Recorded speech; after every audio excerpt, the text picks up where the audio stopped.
Hey, hello. Sorry about the delay. I'll try and crack on. I'll introduce myself first. I think most of you have perhaps heard that a couple of times, but I'm not sure. My name is Dominic Jeff, and I'm a technical writer with vertical application management within Securiton International.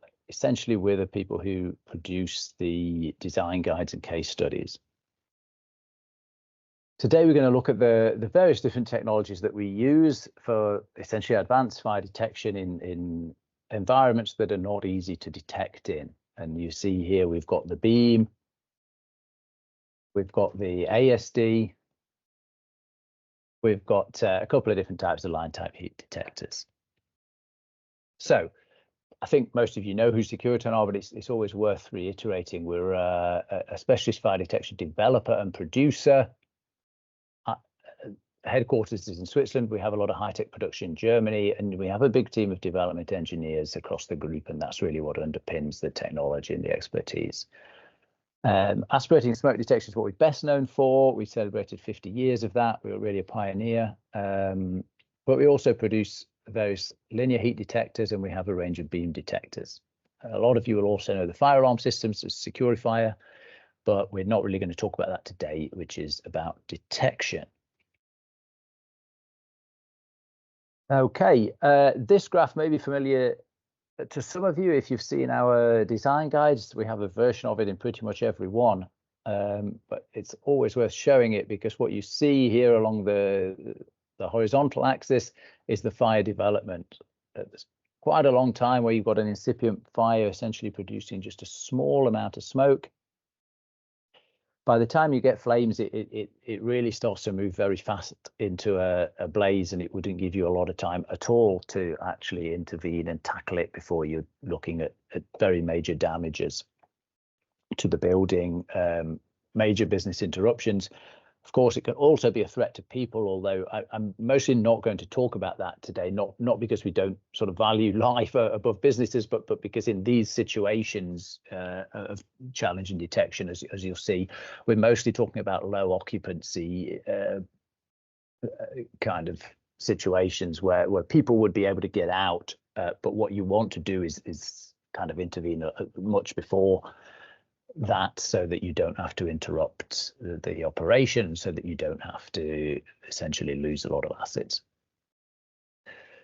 So we have Class A detection, Class B, Class C. In the kind of EN world, we'll from now on use the North American NFPA terminology because it's actually much more self-explanatory. They talk about very early warning, and standard fire detection. As you can see, aspirating smoke detectors by far the earliest possible warning. They can pick up really very small amounts of smoke from a very incipient fire, and this gives you the chance to intervene before any damage is done at all. And of course, the actual firefighting is much simpler when it's small as well. Point depth detectors are on here. They can actually offer quite early detection if you've got enough of them and in the right places. But for challenging environments, they don't really work. That's kind of the major drawback here. So we're not really going to talk about them again. Beam detectors, very wide range. That's because we're talking about industrial grade beam detection. They're quite capable, and I think some of you might be quite impressed when we look at what they can do later on. Heat detectors, robust, reliable, somewhat late to the action because they've got to wait for it to be sort of flames to actually produce a significant heat buildup. And as you can see from the graph, by that time you've not got a lot of time to do something before you've got a very major incident on your hands.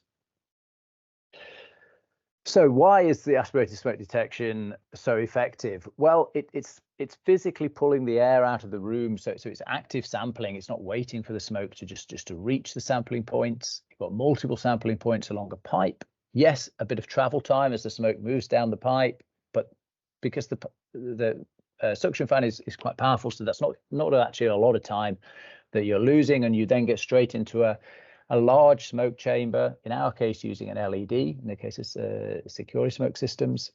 And this is not only very sensitive, but it's sophisticated. It can tell the difference between smoke and other pollutants such as dust.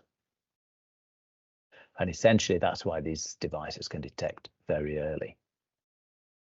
Some of the typical uses that are challenging and why they're challenging.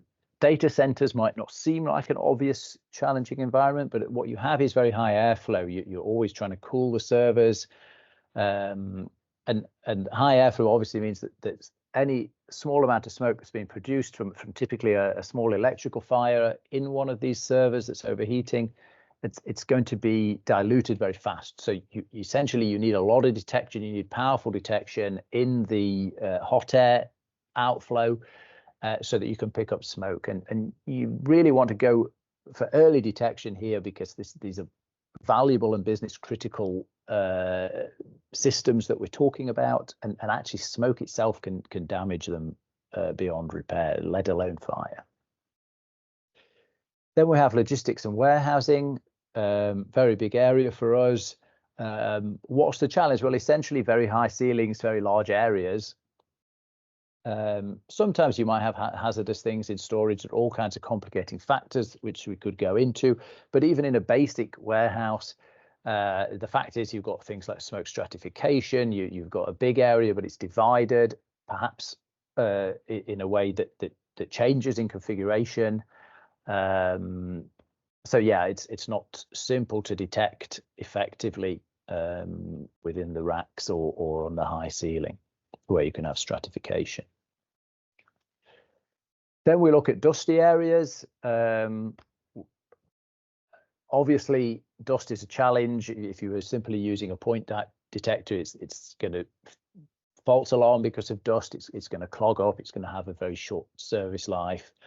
Even with ASD, we tend to be using filters, moving on to sort of dirt traps when it gets really dirty, as well as filters, blowout devices.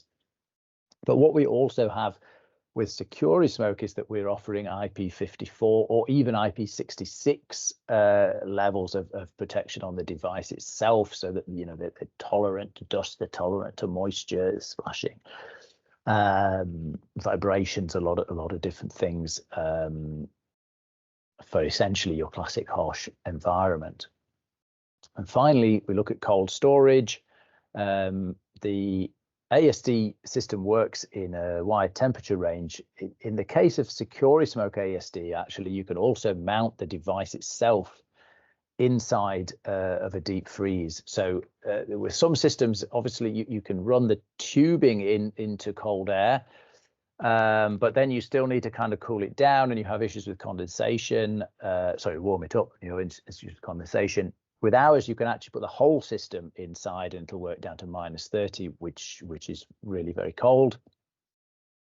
And that's a significant advantage in an environment that's actually quite difficult to detect fire in.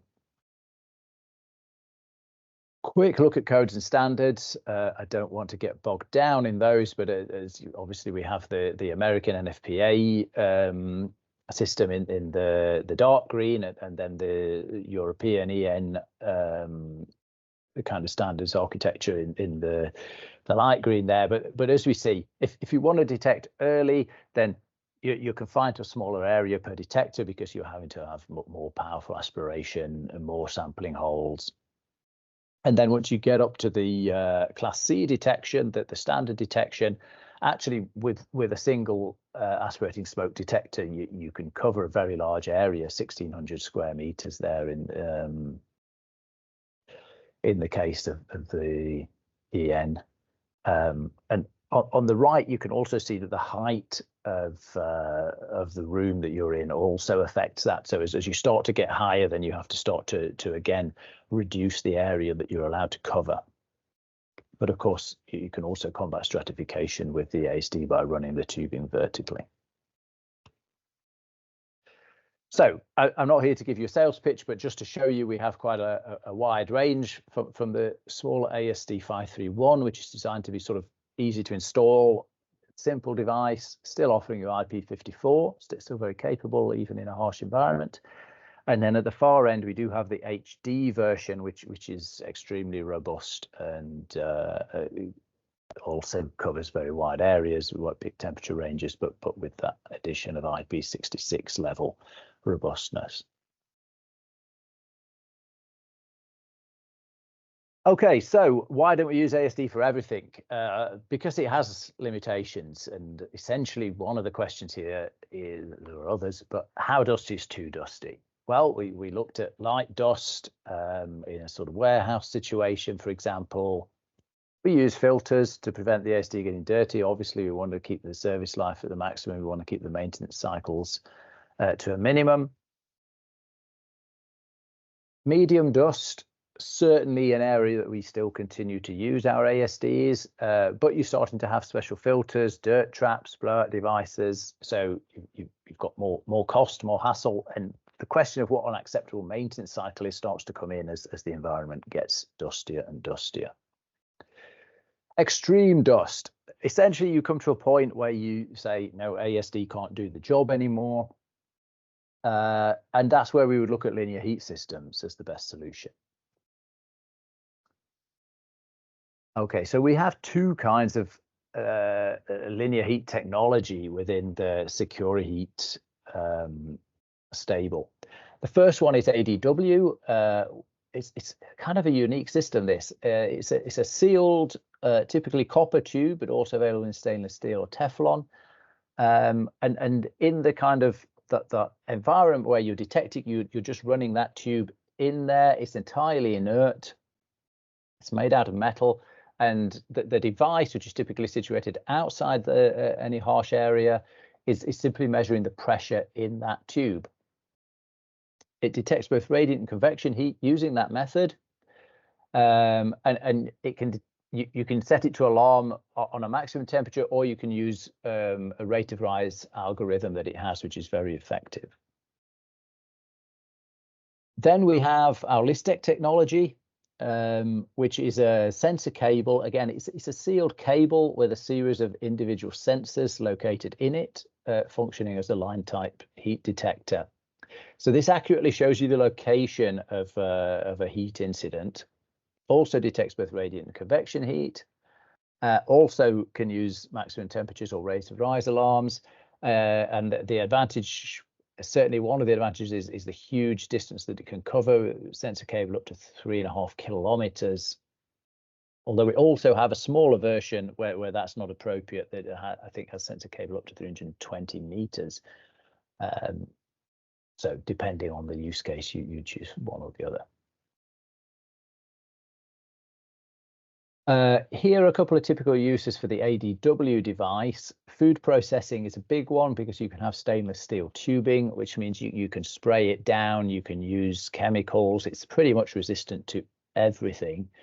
So that's kind of the main advantage there. And then very, very dusty areas, particularly those with perhaps sort of ambient outside conditions as well. It works in extreme temperature conditions, and even in these conditions, it's actually still self-calibrating and essentially maintenance-free. This thing's so robust, we use it in car parks, for example. You can have a fire, you detect the fire, deal with it, and after that, the tube is still undamaged. Essentially, you don't even need to replace the detection system or even the tube. That's not guaranteed, of course. Then we have the typical uses of the Securiheat list, which would be tunnels, for example. Obviously, the 3.5 kilometer cable is very useful in that, but it's also good to be able to localize an incident if you're in a tunnel, and it can do that better than some of the other technologies out there. Also very low maintenance. You can repair this cable as well. You can cut it and splice it, which is useful. And again, it's not quite as resistant as stainless steel, but it will resist pressure washing, typical cleaning in tunnels. It's not a problem. And then also, this is slightly more niche. You can use it for monitoring, but this might typically be something that we use in the mining industry. For example, on a belt conveyor, you can actually situate the individual sensors, which are marked on the cable, next to the moving part or anything that you think might overheat. And in this respect, we suddenly go down an avenue of kind of very early detection, because we're looking to find the problem before it even becomes a fire. I think I'll just come on to this slide, but I think I'll pause at this moment then. Apologise once again for the technical difficulties at the start and ask if anybody has any questions. You don't have any questions so far, Dominic, but there has been a few that I have noted down. The number one question is there much overlap in the application areas between the different technologies? For some reason, I can't hear you, Zach.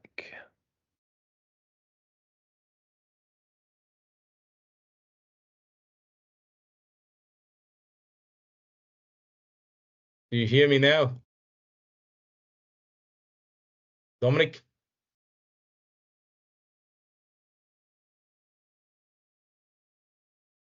Let me stop sharing for a moment. Maybe that helps. Do you hear me, Dominic? Hello? Do you hear me?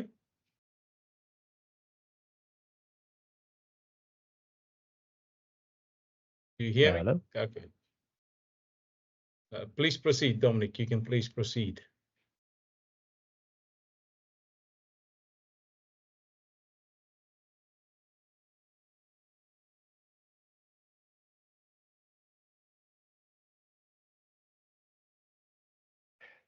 I will carry on with things. Okay, just a second. Let's share again. And we're back. We'll try and deal with questions at the end. So coding standards for heat detection. I'll only touch on this very briefly. Essentially, again, ceiling height comes into it, and there are different manufacturer specifications. But obviously, the area depends on how far any single point is from the sensing tube or from an individual sensor if you're looking at something like the LIST system.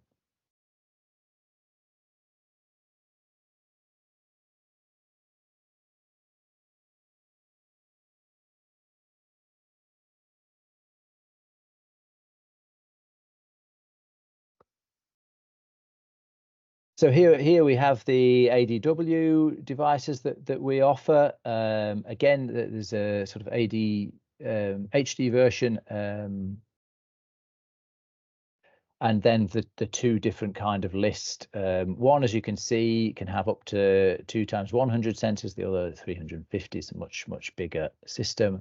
And again, you see that the LIST ones are also resistant to a pretty big temperature range, which is another advantage. So what are the limitations of linear heat? Well, let's do it in the form of a joke. What do you get if you protect a chicken farm with heat detectors? Got the chicken farm on the left there, full of chickens, also quite dusty, very flammable.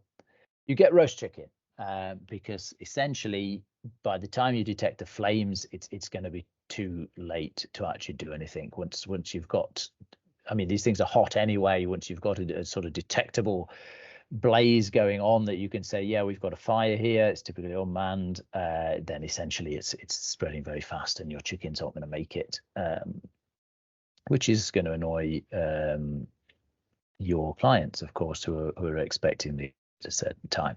Probably not roast. So we need to go back to smoke detection, but it may be too dusty, it may be too dirty. We have a solution for that, essentially, which is Securibeam Ilia and Ilia Pro.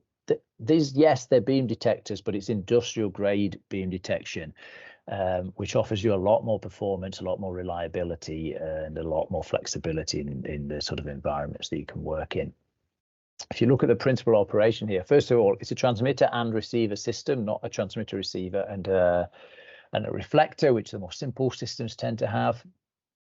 It can actually detect both heat and smoke, although we tend to talk about smoke as being the primary thing you're going to detect first, hopefully. As we've discussed, that tends to be present first.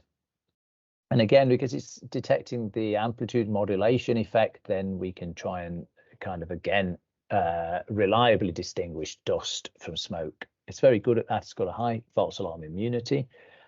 covers a very large area, and I'll talk to you about the dual beam for movement tolerance in a moment. So what do we use beam detectors for? Well, large open spaces, again, there's some overlap there with ASD. It can be effective over up to 200 meters with that for each kind of device pairing. And this is a low installation cost, compared to ASD. You've essentially just got to access 2 points, the sort of top of the wall on one side of the building and on the other.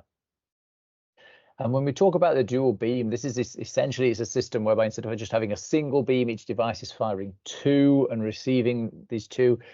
And this is because buildings actually move a little bit. And obviously, if they move enough that the beam misaligns, and that is a known problem, it's known to happen quite a lot, then you're going to have a fault and you're going to have fire detection that isn't working at that time until you solve that. Also, extreme dust. This has very, very high dust immunity. It distinguishes smoke from dust, so you can essentially be using these devices in an incredibly dusty environment, and it's still going to pick up if there's a little bit of smoke in that, and it's going to pick that up earlier than a linear heat system would be able to.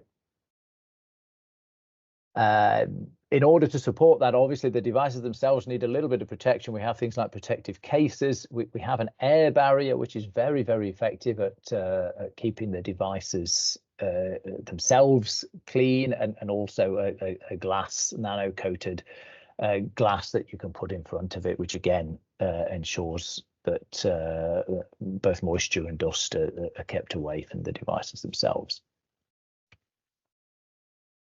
When we look at the codes and standards, well, here we're looking at where you've got to place them. You've essentially under most codes, you've got to place them just under the ceiling, and then the spacings here is of each beam, effectively each transmitter and receiver pairing. You can have, for example, under the EN code, up to 15 meters between the beams, and then half of that between the sort of last beam and the wall, if you like. Again, ceiling height starts to then reduce those distances and what you're allowed. And there is a maximum ceiling height, but you can get around that because you can then sort of place 2 layers of beam detectors. So they can really cover some very, very large spaces effectively and within the regulations. Yeah, here we have the ILIA and ILIA Pro, but the Pro is the most capable, and as you can see, it goes to that 60% obscuration per meter, which is an incredibly dusty sort of environment that it can operate in. Thanks to that, obviously you are losing resolution, but to be clear, the ILIA is also industrial grade beam detection. Neither of these is a sort of simple beam detector. There's an ATEX version available, and again they have a good temperature range, and we're looking at IP65 rating. So limitations of beam detectors. Well, the first one is things move. The buildings themselves, yes, the torsion effect we talked about, but we've partly dealt with that with our dual beam system. More importantly, things get in the way. You may want to reconfigure racking, in which case you'd have to change your beams if you're running them down the aisles in a warehouse. But also, obviously, people tend to be working in these environments that we're talking about. So it could be anything from sort of banners in a conference center to forklift trucks. Whatever reason, whenever you break the beam, you're going to get a fault or a false alarm, depending what you break it with. And finally, we go full circle and we see that ASD has replaced beams in many applications. Essentially, other than those ones that we just looked at, the high sensitivity of ASD, the fact that it can warn so early, has made it somewhat ubiquitous, and it's often more popular than the beam detectors. So here we have a bit of an overview of what I've been talking about, but this time we've got the standard applications on this slide for which we tend to use point detectors. And then as things get more complicated, we bring in ASD. Although actually ASD can also replace point detectors in some applications, both for the purposes of earlier warning and also because it can be cost effective when you look at the total cost of ownership.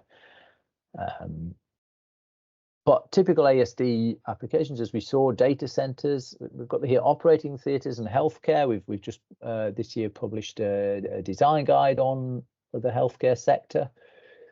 Warehouses and cold stores, but there are many others. We've got a series of guides and case studies on the power industry, for example, prisons, because the piping, the tubing can be very unobtrusive, and essentially it's sort of not, can't be tampered with. It's just a hole. Actually, for the same reason, heritage buildings, old buildings, again, there's a design guide to that available. Many uses, and people are probably constantly coming up with new ones as well. Then we have the linear heat. Typically, as we saw, food processing is a big area. Belt conveyors and machinery can be used in cable trays. Tunnels is a big one, whether it be sort of transport tunnels or utility tunnels, things like that. That there are other uses of linear heat. They can be part of a mix, of course, in something like warehouses. Car parking areas are a big area for linear heat. And then we look at beam detectors, where we've got barns and sheds, large halls, very dusty manufacturing and recycling plants, things like that are really typical uses. But as you can probably see, that there is overlap here in all of these, and to a certain extent, you can start to sort of weigh up, the various kind of implications on cost, on reliability, on early detection. It's always the things that we're weighing up when we're considering which technology to use. So it would be remiss of me not to mention vertical application management then at the end of this. We publish design guides and case studies which essentially look at either whole industries or specific applications, and talk about either a single technology which we recommend to use, or in some case all of these technologies that we've looked at, and what the different use cases for each one is. Many times we're recommending a mixture of different applications within a building type or an industry. We have a ever-growing library of, I think, over 40 of these already now, and they're all free. For those of you not already signed up, you go to our website, to the industries and applications section, choose your industry. The downloads are currently on the right-hand side. Click on one. If you've not downloaded one before, it'll ask you for your email address. That's all you need to give. Just once sign up. We won't spam you with sales things. All we'll do is send you a quarterly newsletter which tells you of our new publications. And yeah, for those of you interested in that, we tend to be looking at early warning detection. That's a major focus. Performance-based design often comes into that, but we also have the codes and standards in there. So it's yeah, really thorough design information if you're wanting to consider a new area for you, for example. I'm going to briefly go through these successors. I'm just going to go through them. There's logistics. These are some old examples of many installations in very large sheds that we do, typically with ASD. Manufacturing, much more mixed in terms of what we might be actually using. The old data centers and things like that. Power, which as I briefly mentioned, is also a large area. Again, you tend to need a mix of technologies for the different application areas within that, the different detection areas. Cultural heritage buildings, typically an ASD area.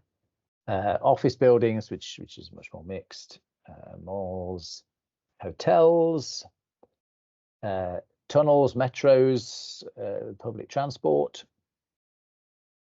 And here, just a very brief mention, yes, we also do Securify, but it's not what we're talking about today. So thank you very much. Apologies again for the technical issues. Let's see if now we are able to take some questions. And before we do that, let's just mention the fact that, yes, we're on social media.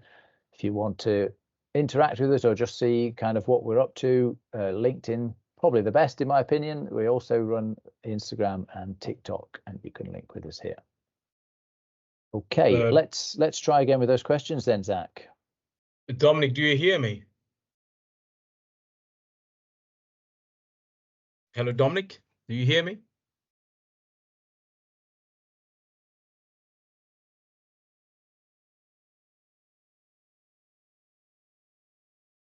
Hello, Dominic, do you hear me? Yeah, I do hear you now. Yeah, do you hear me? Yeah, I can hear you. So the first question is there much overlap in the application areas between the different technologies?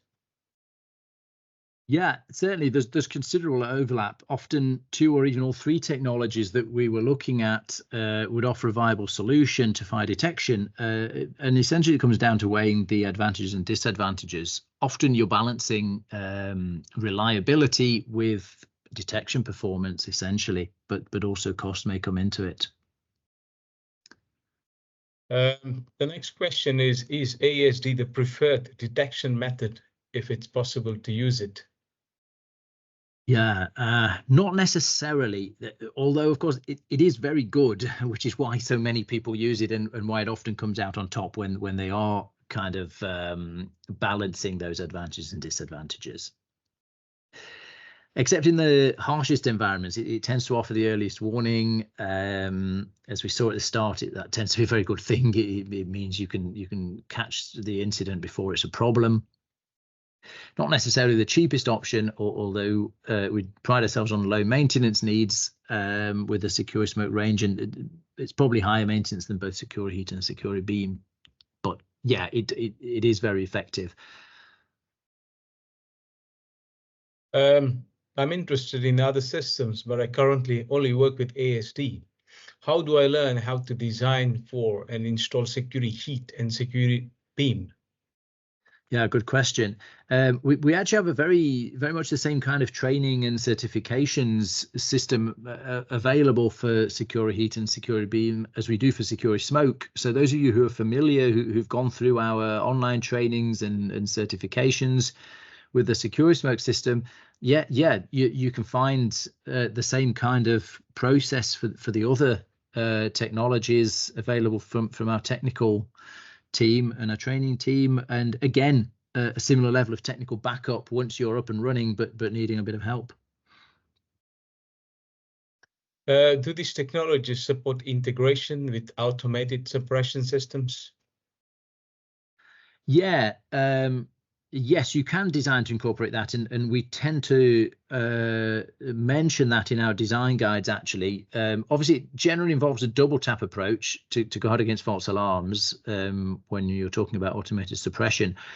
So it's possible, but it's not usually the approach with early and very early warning fire detection, because what we're trying to do there is have a stage response where essentially one of the advantages that you're detecting the fire at such an early stage that someone can go and check it out and deal with it manually without the extremes of dousing the whole area with water, for example. So yes, it is possible, but when you're looking at kind of introducing very early warning, then it's perhaps not the point. All right, so I've got the last question. Can these methods be used instead of point detectors in normal environments?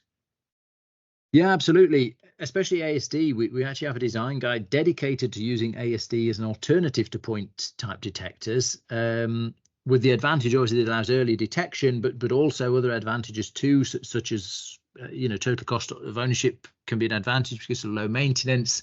You're situating the device outside of the area where you're detecting, so you've got no business interruptions. There are all kinds of reasons why that's a good idea. I think people are increasingly doing it because they realize how good ASD is. And that once installed, it's really very, very reliable, and as I say, the kind of maintenance and testing schedule is much simpler, as well as the sort of service life being longer. So yes, you can absolutely. Probably also examples where you can also use the Security Heat and Security Beam as well.